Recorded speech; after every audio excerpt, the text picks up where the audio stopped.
Good morning. I had the opportunity to interview with Director Thomas Webb in October and in the year of 2014. He played in Waiting for Godot at the Studio Theater at the Depot in Traverse City, Michigan. He was a fine director and with a hard script for the play, and his interview was clearly and hopefully teaching to others when they step on their stages in Waiting for Godot.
It means life.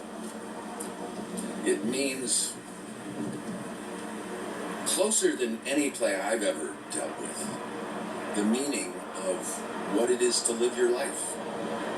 Life happens. Every day we make decisions on our life, and that's what Beckett was working on, to come at how we live our lives every day in, day out, with the happiness and the sadness of it. So that's number one. The second thing is, it's about waiting.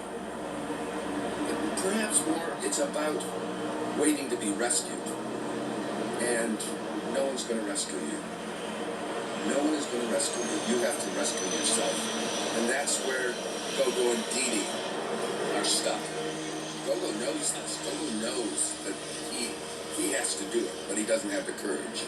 And Dee Dee doesn't know it and thinks that he has purpose in that. Just like we do. We think we have purpose in doing things in our everyday life, which may or may not have a lot of purpose. So those are the kinds of things that I've come away from this play with. Who is Godot? That's my answer. No one knows. No one needs to know. There's a good shot he doesn't exist at all. There is no Godot. And there doesn't need to be. That's probably the most asked question about this play. Who is Godot? Or who is Godot? And Beckett gave the best answer. He says, I don't even know if he exists. And I don't think the actors ever once asked me that question. They were comfortable in waiting for Godot.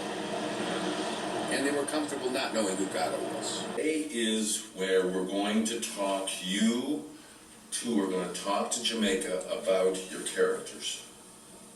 And we're going to talk about how you move, the characteristics of your whole body. So that's what we want us to work on tonight. This is by far the most difficult play that I've ever directed.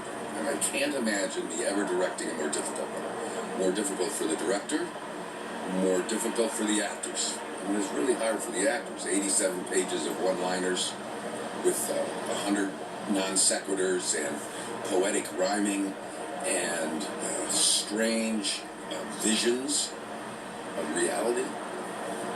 And at the same time working in a very small 16 square foot theater stage where 40% of the audience is on each side of you and 20% in front of you makes the blocking really hard. So that goes, how you block a play, how you stage it, how you get the actors to be there when they need to be is really difficult. So much of this play demands that they know their lines in order to bring out the miming and rhyming of this wonderful play. And it's hard for these actors. They have their jobs every day to get their lines and have them available to them. Because it's so easy with the dropping of one word or the changing of one word to move from Act 1 to Act 2 or to skip 10 pages of text. That's my mystery every night I see this play, is which lines will get dropped, which word will be missed, and how they recover from that. From a technical standpoint, I find that intriguing. And each night they do a wonderful job. It is a lot more than it is your whole body that's going to be. Now, yeah, each one is going to be different, but the basic nature of your character and how your general posture in relation to Lucky and their domination of Lucky in Act 1 is one character. His character's physicality, his head, his face, his non-speaking physicality is the great humor of this play. I mean, there's a lot of other things, but at the heart of it, the controlling of Act 1 with Pazzo in the center, but what he does when the others are speaking is where a great deal of the humor comes from.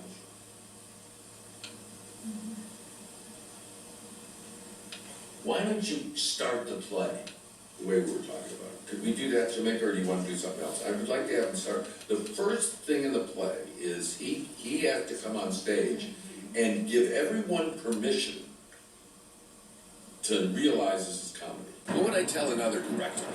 Start early. As early as you can start. Have your actors make a commitment to know their lines. They have to know the lines. Have a Go-Go and a Dee-Dee that like each other, that get along with each other, and that are friends, because that relationship is key to this production. Listen to your actors. They bring a lot to the stage. They have good suggestions and ideas. Let me give you an example. Tom Czarny said, what if I were to grab the ankle of somebody in the audience? That isn't in the script. And everyone said, nah, that's all right. I said, well, we'll try it. Well, it's been a wonderful little addition to the play. It's been a great little humorous incident, and we've got somebody every night to do it, and it's really worked. And Tom Czarny said, I need to have the rope tied around my neck in the second act. That wasn't in the script that way. But it really is the meaning of what's happened to Pazzo is with the rope around his neck as well as Lucky's.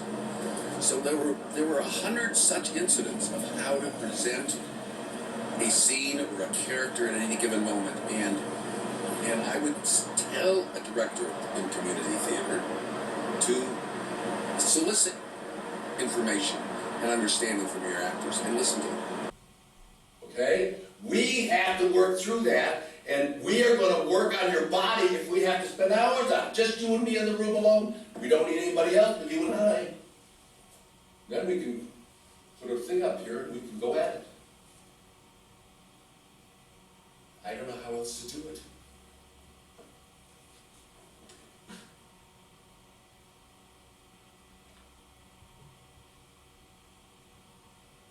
I'm not asking you to stuff to be small. I'm asking this stuff because I respect what you can do.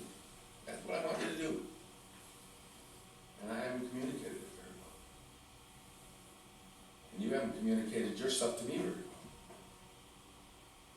So let's call it off for now. I'd like to express thanks to the 45 people who worked on this play, from the costumers to the choreographer and the set designer and the people that were on book each night, which is a really tough job.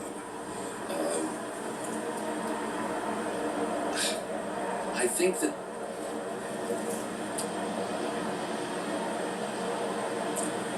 this is the most difficult directing job that I've ever done and probably will ever do. And I wanted this to be a production of Godot that was significant. Significant in the interpretation of Beckett, being true to Beckett's words, yet moving it in a way that gives it life and vitality, and also the wonderment of Beckett's words. That was my objective, and that I worked at every day, and that is what I think we achieved. I really feel that this production of Godot is about as good as it can get.